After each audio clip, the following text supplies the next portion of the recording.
Sesimi duyan var mı? Sesimi duyan var mı?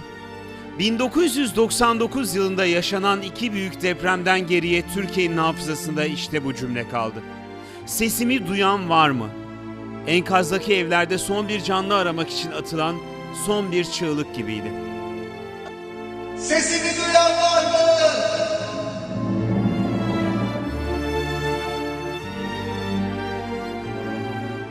Deprem tüm ülkeyi sarssa da gerçekte yıkılanlar depremi yaşayanlar oldu. Kimisi sokakta misket oynadığı arkadaşını kaybetti, kimisi eşini, çocuğunu, ailesini. Deprem Düzce ve Kocaeli için yeniden başlangıç için bir milat oldu.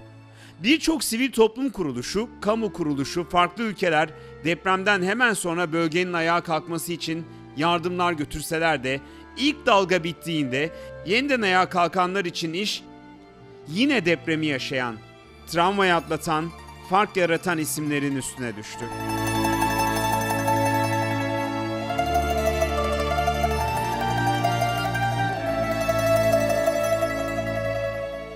Selma Demirelli, Düzce'de yaşadığı depremden sonra 2000 yılında Kadın Emeğini Değerlendirme Vakfı'nın Düzce Saha Koordinatörü olarak çalışmaya başladı.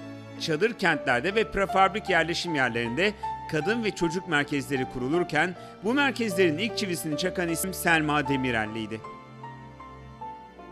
Demirelli bu çalışmalarının sonucunda depremden sonra yalnız kalmış, hayata yeniden başlamak isteyen kadınlar için kendi merkezlerini kurmaya çalıştı. Selma Demirelli 2002 yılında etrafındaki kadınların desteğiyle Nilüfer Kadın Çevre ve İşletme Kooperatifini kurdu.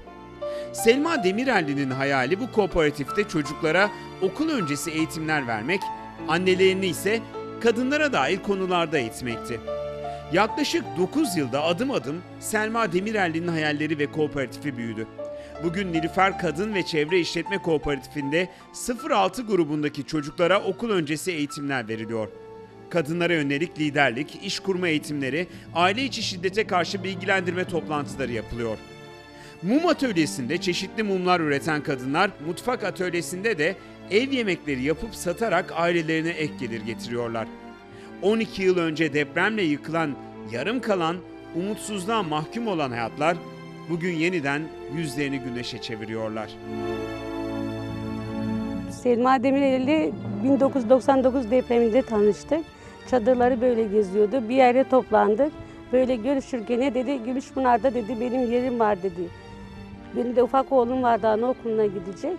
Onu hani gelirseniz dedi görüşürüz. Ondan beri orada ona beraberiz. 2 tane çocuğumu da kreşe kaydını yaptım. Onun sayesinde 2 tane çocuğum da okudu. Onları bir okula yazdırmaya kalktım. Olmadı. Selma Demirelli onlar velisi olup ikisine hem burs hem de çok yardımcı oldu. Maddi ve manevi çok desteği oldu ve ben burada çalışırken kendi başıma evimi de yaptım. Ondan sonra Gümüşpınar'a gittiğimizde mum atölyesinde devam ettim biraz. Ondan sonra catering yemekhaneye geçtik. Orada da şey yaptık. Sonra organizasyonlarda da görev aldım. 2002'de de kooperatifimizi kurduk. Ve çok da memnunum. Kendi açımdan da olsa iyi ki Selma Demirelli ile görüştüm ve tanıştım ve isteyenlerin de gelmesini gerçekten istiyorum. Kızım yönünde de çok faydası oldu.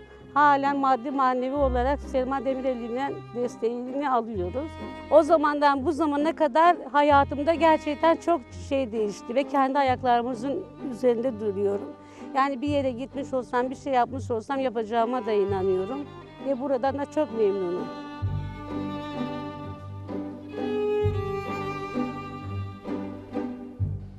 Bugüne kadar Nilüfer Kadın Kooperatifindeki çocuk merkezi bünyesindeki yuvadan 500 çocuk yaralandı. 200 anneye erken çocuk gelişimi hakkında eğitimler verildi. 250'ye yakın kadın mikro kredi imkanlarından faydalanıp kendi işlerini kurdular.